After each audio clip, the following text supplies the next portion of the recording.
Hi everyone, I'm Jackie Max. Welcome po sa aking Tarot Today.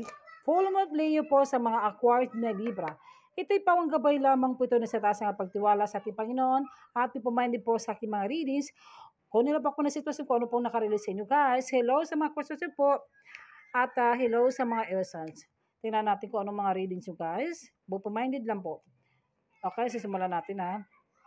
Here we go. Ayan na. Ito po. The Three of Swords, some of you kayo pa broken-hearted.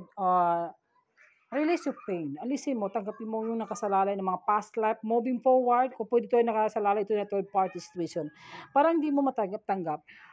Pwede guys na broken-hearted ka o naging failure ka sa trabaho, pwede sa relationship, pwede sa career guys. So, pwede ito guys, nangyari na ito o mangyari pa lang. Nakasalalay ka sa mga negative. Parang awa-awa ka na sa sarili mo, pero kailangan alam mo na kung sino yung taong totoo sa'yo, kailangan iwasan mo yun. Pwede ito guys na nangyari na ito.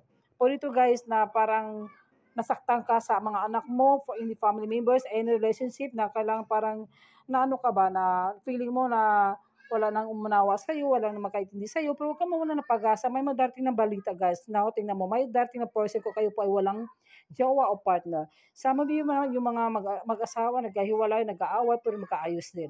At meron yung mga emotional nag-isip ko guys, may darating na person na hindi mo ito inaasahan. None of one, do not give up on your dreams, believe yourself. May mga bagay-bagay na lagpasan mo mga challenges sa buhay, ipapatuloy mo lang. Itong month of August, parang dami mo niisip. Masyado kang emotional. Alisin mo yung takot mo at moving forward. At maganda itong kaganapan sa career mo guys kapag iniwasan mo yan. Manolo Jericho's card po, ito naman, Full Moon of Leo. Pwede itong person mo si Leo. Go wild! Yan, ipakita mo. Ipakita mo kung anong naramdaman mo, kung nasaktan ka, ipakita mo kung anong dapat gawin, ipaglaban mo kung anong dapat gawin po. First quarter mo ng Gemini, pwede itong person mo as Gemini. Speak your word into being. Okay, kailangan sabihin mong totoo. Sabihin mo sa kanya kung anong naramdaman mo, kung anong gusto mo, kung anong nasa damdamin mo. Kailangan kayong dalawa ay magkaharap, ikumpronta mo po sa mo para malaman niya kung ano ba talaga ang ayaw at gusto mo, bakit ganyan yung ugali mo. Kung depende sa iyo guys, pwede ito sa person, sa company, sa boss mo, pwede ito sa trabaho.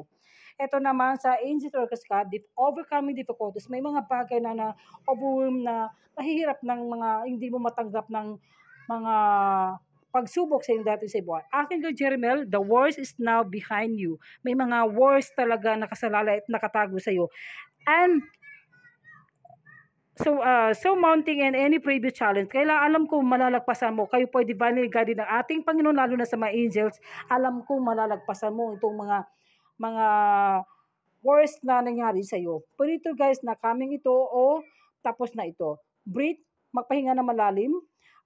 Take several deep breaths and exhale slowly to awaken your energy to release old patterns. Okay, release mo yung mga old patterns na yan.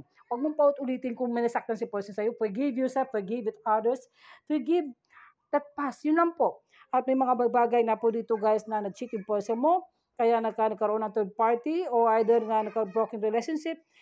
May mga bagay itong buwan ng August na lagi mong naalala po dito sa mga anniversary o wedding o any parties na naalala mo ito si person mo. Kailangan iwasan mo ito. Focus ka lang sa career mo, focus ka rin sa goal mo, lalo na kung may mga anak kayo. Ito naman po sa Energy Orcus card po. Door to value, intimacy. Pag nalagpasan mo yan, kapag naman yan, may mga pera dating sa'yo guys. Blessing talaga guys. Oh. Talagang open na yung pintuan guys. Dito mga magandang kaganapan sa finance, sa income, sa mga air signs itong month of August po. Goddess of the Moon, with you guys, tingnan mo. Hawak mong mundo mo, nakita mo sarili mo, in-stock ka ng person mo, is either guys, may nakikita kang mga, kayo ay magaling sa psychic abilities guys, na may mga manifesting na mangyayari ito sa inyo guys. Yan lang po, higit sa lahat, huwag makalimot pagdasal sa ating Panginoon, alisin natin yung pride natin guys, at kailangan ay be minded lang po sa inyo guys. Okay? God thank you and God bless.